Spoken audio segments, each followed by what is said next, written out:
The captives were kidnapped by Hamas during the militant group's attack on October 7. Israeli officials said the long captivity nightmare of 2 people taken hostage by Hamas during its deadly surprise attack on Israel has ended.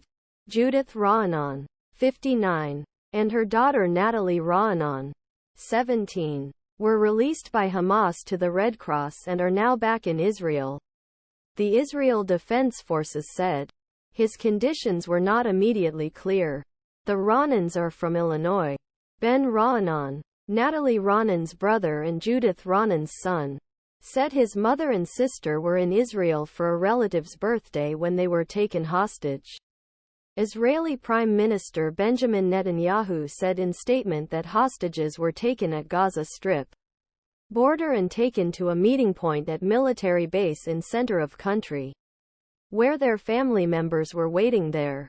Judith Raanan and Natalie Raanan in a statement photo, courtesy of Raanan Family He, added the government of Israel, IDF entire security establishment will continue do their best and strive to locate all missing, ensure return of those abducted their homes.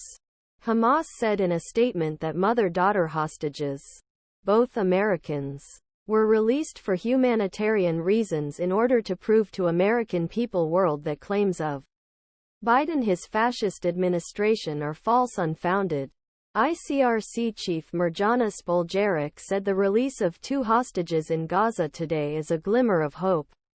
We are extremely relieved that these 2 families can now be reunited after 2 weeks of suffering.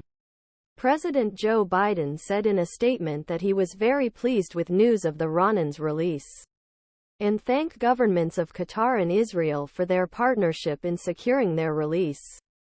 Biden said, "Jill and I hold all the anonymous families of Americans in our hearts. As I told these families when I spoke to them last week, we will not stop until we can take their loved ones home." Chicago area residents Judith Tai Raanan and her daughter Natalie Shoshana Raanan are escorted by Prime Minister Benjamin Netanyahu-appointed hostage negotiator Gal Hirsch after their release from Gaza and arrival in Israel. October 20, 2023. Israeli Prime Minister's office. The president spoke to Raanans by phone later in the evening. White House said, a team from the U.S. Embassy will see the Raanans shortly. Secretary of State Antony Blinken said Friday, they will receive all the support and assistance they need in the coming hours. And of course we look forward to being able to reunite them with their loved ones, he told reporters.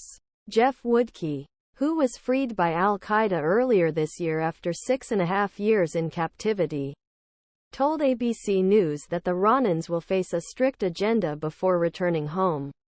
They must first undergo a medical evaluation, then have time to talk to their families, Woodke said. He said they would then be questioned by intelligence officials and then sent home. This could be an opportunity to tell a story that would help agen.